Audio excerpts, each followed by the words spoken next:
Yo, speedsters! Bolt the Jackal here, your resident rogue historian of the Sonic universe. And today, we're taking a spin dash down memory lane to uncover the epic origins of Sonic fan conventions. How they started, how they exploded in popularity, and why they're still running faster than ever.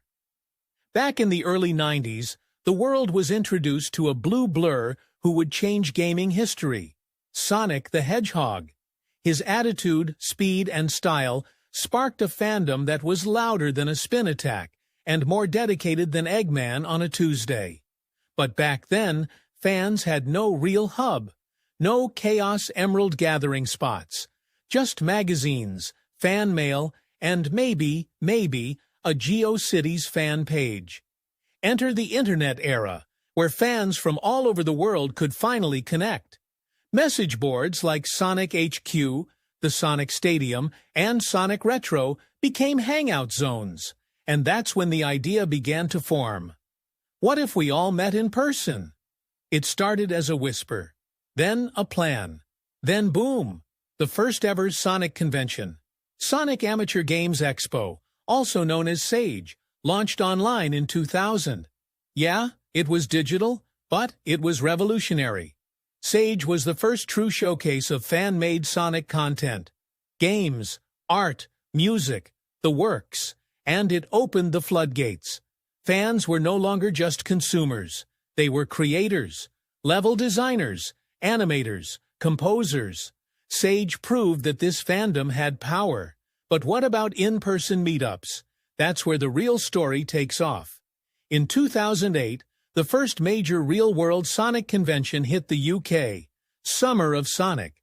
Organized by passionate fans like Sven Jocelyn, also known as Dreadnux from the Sonic Stadium, Summer of Sonic was made by fans, for fans, and it had it all.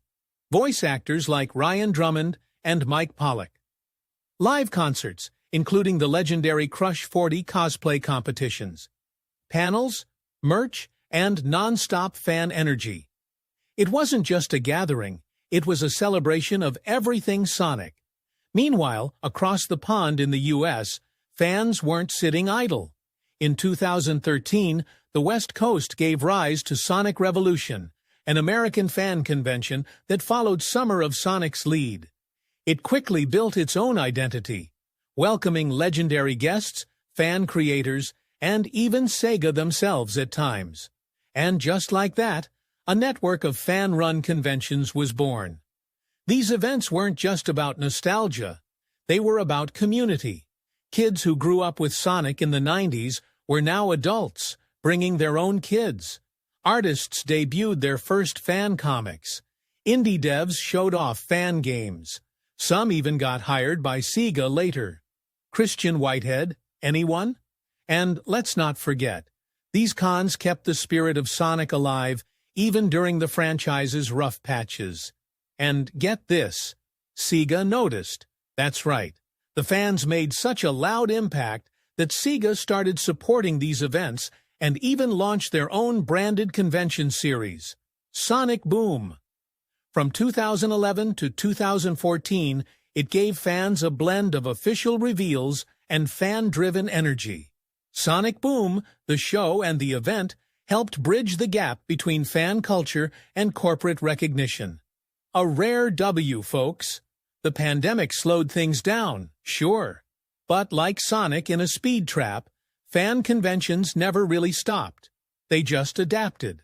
Online meetups, live streams, virtual panels, and as soon as it was safe, fans hit the ground running again.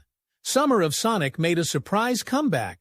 Sonic Revolution grew bigger, and fan creators now had Twitch, YouTube, TikTok, the whole digital arsenal to fuel the fandom.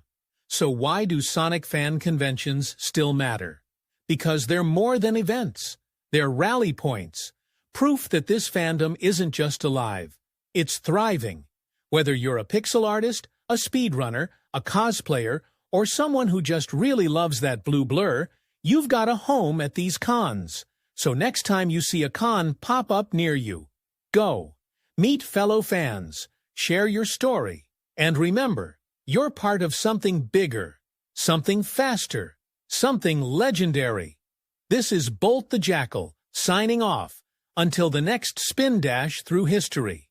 Stay sharp, stay fast, stay free.